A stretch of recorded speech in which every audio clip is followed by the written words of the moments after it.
Sky. Ναι. Για μια διαφήμιση ήθελα να κάνω. Τι διαφήμιση?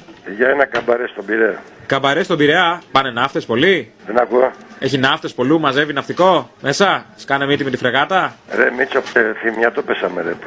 Πώς? Σε θυμιατό είσαι τι είσαι εσύ. Θυμιατό. Πανιστήρι. Εξαπτέρυγο. Μίτσο, πάνω σε θυμιατό πέσαμε. Μπορεί να μου δώσει κανένα να μιλήσει σοβαρά. Ο Μίτσος ποιος είναι ο ναύτης? Μαλάκα, μπορεί να μου δώσει κανένα να μιλήσει σοβαρά. Τι γνώμη έχετε για τον Τζαρούχη? Να σου πω, με ξέρεις εμένα και μου κάνεις πλάκα. Ποιος είσαι, ο Τάκης ο Μενεξές? Ξέρεις ότι άμα θα έρθω εγώ από εκεί Για πες. και σε βρω, Ναι. θα σου γεμίσω τον κόλλο λιπηδιές, το ξέρεις. Λεπιδιές.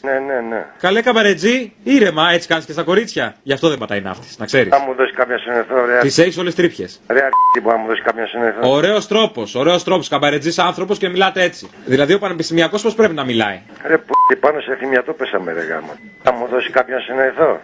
Μισό λεπτό, να κάνω μια ερώτηση. Τα κορίτσια δηλαδή εκεί στο καμπαρέ κάνουν κονσομασιόν και τέτοια? Ρε θυμιατό δεν είναι για σένα αυτά. Δηλαδή πετάνε στήθια έξω? Για σένα δεν είναι αυτά ρε θυμιατό. Εσύ είσαι και το λιβανιστήρι, τι να κάνεις. Καλά τώρα, εντάξει, αλλά επειδή και εμένα λίγο με γοητεύει το επάγγελμα, να πω την αλήθεια μου. Ότι άμα Δεν ξέρω βέβαια τι κίνηση υπάρχει στον Πειραιά, αλλά τι διάλο έχει τουρισμό. Θα με πάρετε? Άμα με γνωρίσεις θα σου φύγουν τα ούρα. Άμα δεις εμένα να δεις. Λοιπόν, Κάνω χορευτικό πολύ καλό και στο τραπέζι. Ρε και γάμισε, θα μου δώσει κάποια συνεθρό. Την πάω την κολόνα σε 1 λεπτό 3 φορές πάνω κάτω. Μαλάκα, θα μου δώσει κάποια συνεθρό. Και χωρίς δεκάπατο και με δεκάπατο. Να ξέρεις. Ρε Μίτσο, πάνω σε θυμιατό πέσαμε ρε. Το θυμιατό τι είναι, που βάζουμε το καρβουνάκι? Άντε και το σπίτι σου αρχίδι. Πάντως τέτοια γλώσσα από καμπαρετζή δεν την περίμενα.